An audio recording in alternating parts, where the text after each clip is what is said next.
Hello dear students, आज की class में हम एनसीईआरटी क्लास 11 का जो स्ट्रेट लाइंस आपका टॉपिक है, इसका एक्सरसाइज 10.1 का जो क्वेश्चन नंबर 5 है उसको डिस्कस करेंगे। ठीक है, आपसे क्वेश्चन पूछा गया है कि find the slope of a line which passes through the origin and the mid points of the line segment joining the points P 0-4 and B 8-0। सबसे पहले क्या करते हैं, हम एक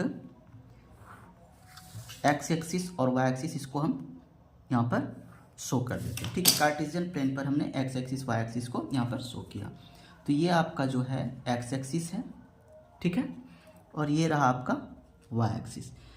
आपके पास क्वेश्चन पूछा है कि find the slope of the line which passes through the origin. Slope origin से पास करता है। हमें पता है कि ऑरिजिन का जो कोऑर्डिनेट होता है यहाँ पर 0-0 होता है, एक्स भी 0 और वाई भी 0।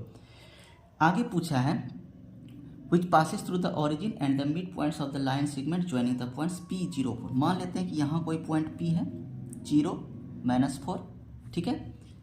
और हाँ, एक बात है कि P 0-4 है, तो अगर देखिए ये होता है एक्स एक्सिस, ये वाई को डिनोट करता है, तो यहाँ पर आपका P नीचे होगा। ठीक है, 0-4 हम यहाँ लिखते हैं बाय सिस्टम, और आपका जो ये है आपका 8-0। अब ध्यान से समझिए, B है आपका 8-0, इसका मतलब B कहीं पर आपका यहाँ होगा। ठीक है, तो इसको हम लोग समझ लेते हैं कि चलिए ये आपका बी रहा 8-0। ठीक है, अब हम समझते हैं इसको कि स्लोप है। ठीक है, स्लोप है तो हमको सबसे पहले हम लोग मिड पॉइंट फार्मूला से समझते हैं कि मिड पॉइंट क्या होता है।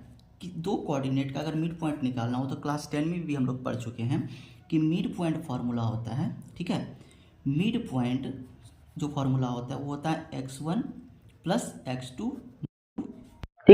ये यहाँ से हम लोग x कोऑर्डिनेट पता करते हैं और y कोऑर्डिनेट पता करते हैं y1 + y2/2। तो सबसे पहले देखिए, इसको मान लेते हैं हम लोग x1 y1, इसको मान लेते हैं x2 y2।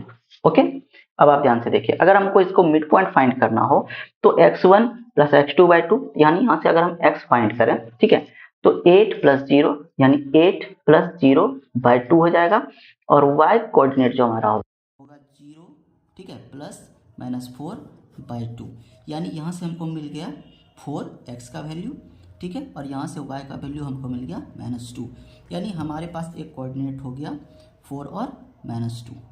ओके, चलिए अब देखिए, हमें चूंकि निकालना था कि जो ओरिजिन से पास करता है और इस दोनों के मिड पॉइंट से पास करता है, तो हम लगाएंगे यहाँ पर कौन सा फॉर्मूला, तो स्लोप का फॉर्मूला। तो स्लोप का फॉर्मूला होता है, आप जानते होंगे, m बराबर होता है y2 - y1/x2 - x1।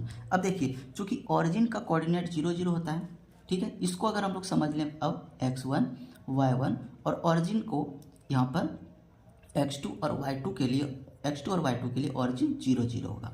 ठीक है, अब देखिए यहाँ पर y2 - y1/x2 - x1, तो y2 कितना है आपका, y2 है 0 -y1 यानी -y1, ठीक है, और बाय x2 - x1। तो अब देखिए यहाँ से आपका 0 माइनस होता है +2 और 0 - 4 होता है -4। ये कटा, तो आपका m का जो वैल्यू हो जाएगा -1/2, यानी यही आपके इस क्वेश्चन का सॉल्यूशन है। ओके, मिलते हैं नेक्स्ट वीडियो में क्वेश्चन नंबर 6 के सॉल्यूशन के साथ। ये आपका क्वेश्चन 5 का सॉल्यूशन था। Okay, thanks for watching.